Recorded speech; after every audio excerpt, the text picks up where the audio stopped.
Bienvenue dans ce nouveau numéro de l'Actu-Vue du terrain. Aujourd'hui, nous recevons Dominique Chauvelier, quadruple champion de France de marathon, également médaillé de bronze au championnat d'Europe en 90 et 30e des Jeux Olympiques de Barcelone, c'était en 92. Oui, il n'est pas athlète que de haut niveau, chroniqueur, consultant, parrain pour diverses courses. Et maintenant, vous allez ouvrir un nouveau club, Run and Freedom. Est-ce que vous pouvez nous expliquer un petit peu ce concept qui est différent ?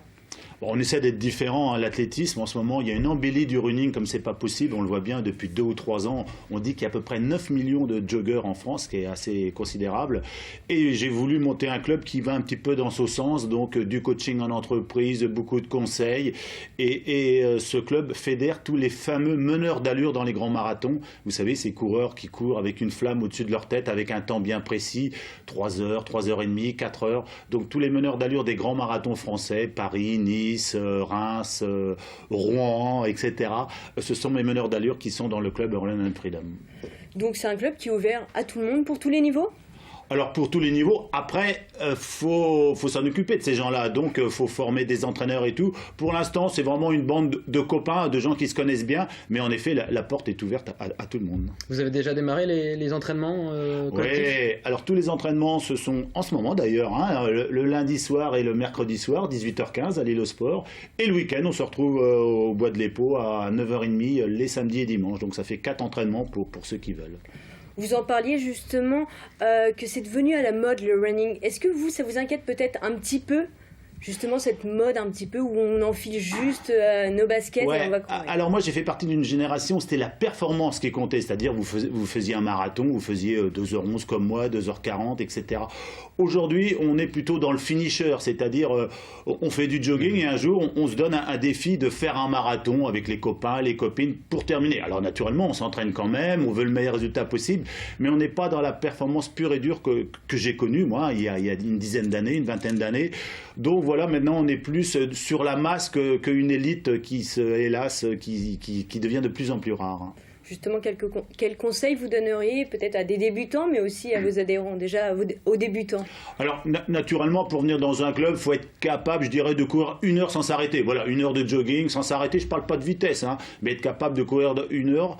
Et ensuite, ces gens-là, ils veulent progresser. Oh, je cours 1 heure, mais maintenant, j'aimerais courir plus vite. Et c'est là qu'on a besoin de conseils, d'aller dans un club. Et on fait ce fameux fractionner, faire des petites fractions plus vite, etc. Et ces gens sont avides de conseils. Alors, au début, on le fait seul ou avec des gens, et à un moment on a besoin de conseils et on est là pour ça. Alors dans votre club vous avez déjà une 60aine d'adhérents, est-ce que vous avez déjà décelé quelques pépites ? Non, pas vraiment. La moyenne d'âge est plutôt élevée, alors je dirais 35 ans et plus, donc pour faire du haut niveau, c'est fini. C'est ce que je disais tout à l'heure, un jeune qui voudrait faire du marathon à très haut niveau, c'est très très dur. Déjà, l'univers est un petit peu bouché par les coureurs de l'Afrique de l'Est, les Kenyans, les Éthiopiens.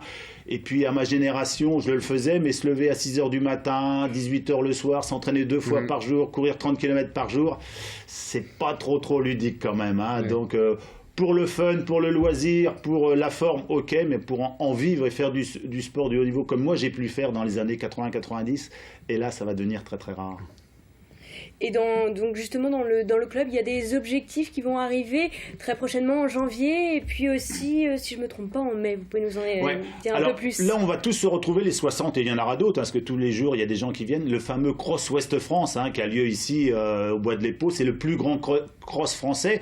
Et ça, c'est le dimanche. Et la veille, il y a un 10 km et un 20 km qui réunissent à peu près 4000 coureurs. Et mes coureurs, le beau maillot rose, là, ils vont aussi servir de meneur d'allure. Demain, vous voulez faire le 10 km, vous voulez mettre 1 heure, et bien il y aura un coureur Run and Freedom avec une flamme où il y aura écrit 1 heure dessus et vous le suivez. Ça sera le coach à l'intérieur du peloton. Donc une course de 10 km, une course de 20 km le samedi et tous les crosses le dimanche.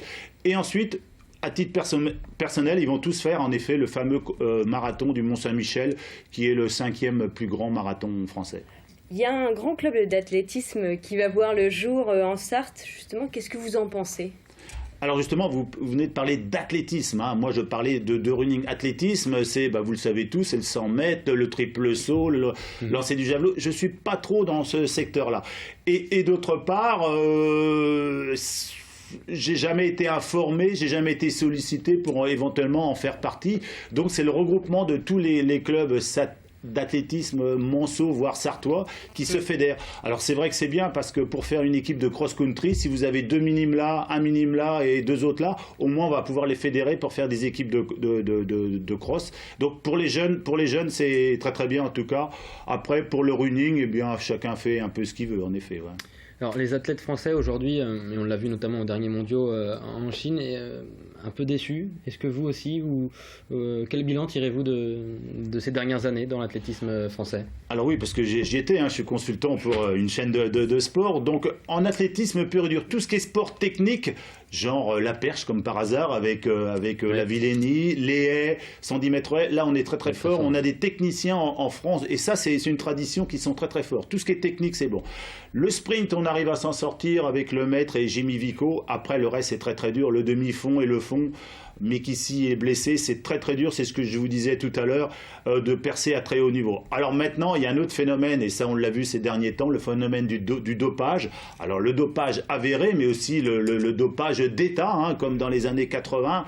Donc tout ça, c'est un petit peu compliqué pour une nation de sortir au plus haut niveau dans des sports comme le mien, c'est-à-dire à base d'aérobie, d'entraînement.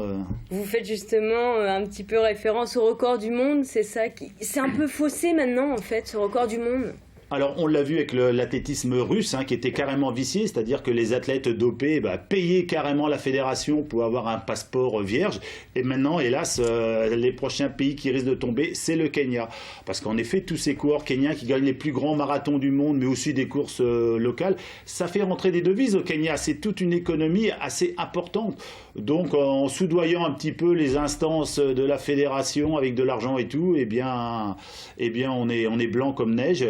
C'est un jeu de mots, excusez-moi, mais voilà. Et le dopage, dans les pharmacies au Kenya, vous pouvez acheter de l'EPO pour $20, comme ça, sans prescription et tout.